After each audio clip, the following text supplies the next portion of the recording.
वो isolated incident नहीं है। छोटा बच्चा 4-6 साल का बच्चों गणपति प्रोसेशन आने के समय तूकता है, मतलब उसके अंदर जहर डालने का काम कौन किया है? वो षड्यंत्र का हिस्सा है। वो षड्यंत्र के वजह से केवल टेस्ट डोज के जैसे टेस्ट किया है मंडिया में। हिंदू समाज कैसा प्रतिक्रिया करेगा, ऐसा टेस्ट किया है, टेस्ट डोज रख करके। हम लोग सच के साथ खड़े होंगे। कौन दंगा किया, उसको पीछे कौन है, कौन किसका संगठन जहर फैलने का काम किया है, उसको अरेस्ट करना, पूरा सही तरीका से जांच होना, सच के साथ हम खड़े होंगे। कर्नाटक के मांड्या जिले के मद्दूर कस्बे में रविवार को भगवान गणेश की प्रतिमा के विसर्जन के दौरान सांप्रदायिक झड़पें होने से तनाव फैल गया। दूसरे समुदाय के उपद्रवियों की ओर से कथित तौर पर पथराव किए जाने के बाद स्थिति तनावपूर्ण हो गई, जिससे व्यापक अशांति फैल गई। पुलिस सूत्रों के अनुसार झड़प उस समय शुरू हुई जब लोग राम रहीम नगर में गणेश विसर्जन शोभा यात्रा में हिस्सा ले रहे थे। दोनों समुदाय के युवकों के बीच झड़पें हुई, जिसके बाद पुलिस को हस्तक्षेप करना पड़ा। पुलिस अधीक्षक मल्लिकार्जुन बालादंडी घटनास्थल पर पहुंचे और स्थिति का जायजा लिया। पुलिस के एक अधिकारी ने कहा, हमने मद्दूर में अतिरिक्त बल तैनात किए हैं और निषेधाज्ञा लागू कर दी गई है ताकि तनाव न बढ़े। पुलिस ने कड़ी सुरक्षा के बीच गणेश विसर्जन कराया। मद्दूर के संवेदनशील इलाकों में बड़ी संख्या में पुलिसकर्मी तैनात किए गए हैं। अधिकारियों ने स्थानीय निवासियों से शांति बनाए रखने का आग्रह किया है और अफवाह फैलाने वालों या सांप्रदायिक सद्भाव बिगाड़ने वालों के खिलाफ सख्त कार्रवाई की चेतावनी दी है। वहीं मांड्या में भड़की हिंसा को देखते हुए बीजेपी का प्रतिनिधि मंडल मुख्य स्थल का दौरा करने वाला है, जिसे देखते हुए सुरक्षा व्यवस्था और कड़ी कर दी गई है। हर जगह पुलिस बल की तैनाती की गई है ताकि किसी भी अप्रिय घटना को रोका जा सके। There is a clash between the communities here. So without any reason. So actually the procession has been taken place to immerse the Ganesha idol, so that some Muslim miscreants who have thrown the stones, so that all this has happened.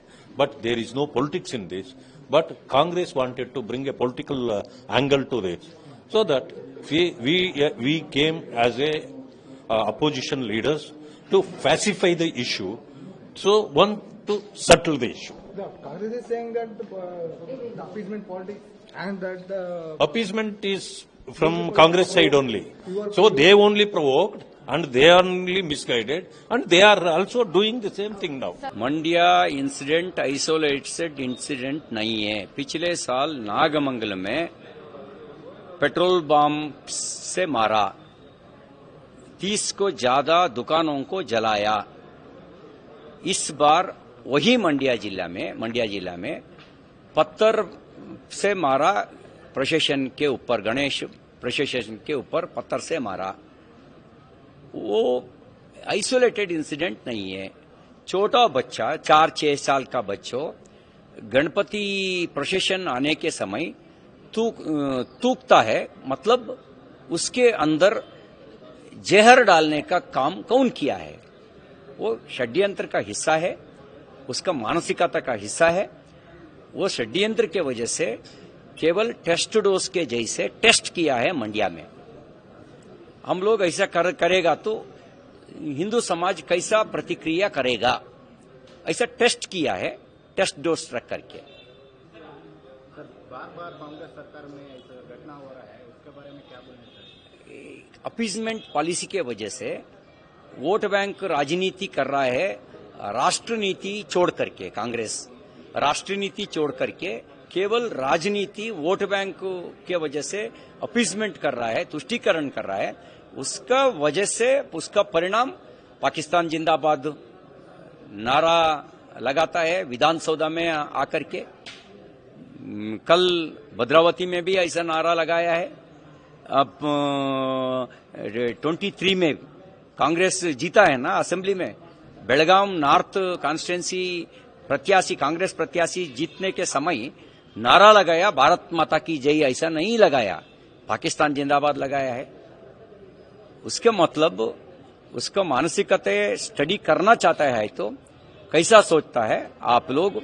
Doctor B.R. Ambedkar ji उन्हें लिखा है thoughts of Pakistan, एक बार पढ़ लो, आपको भी मालूम होगा उसका सोच क्या है, उसका राष्ट्र के बारे में नीति क्या है, आपको मालूम होगा।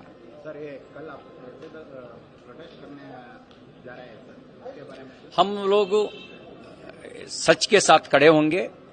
कौन दंगा किया, उसको पीछे कौन है, कौन किसका संगठन जहर फैलने का काम किया है, उसको अरेस्ट करना, पूरा सही तरीका से जांच होना, सच के साथ हम खड़े होंगे।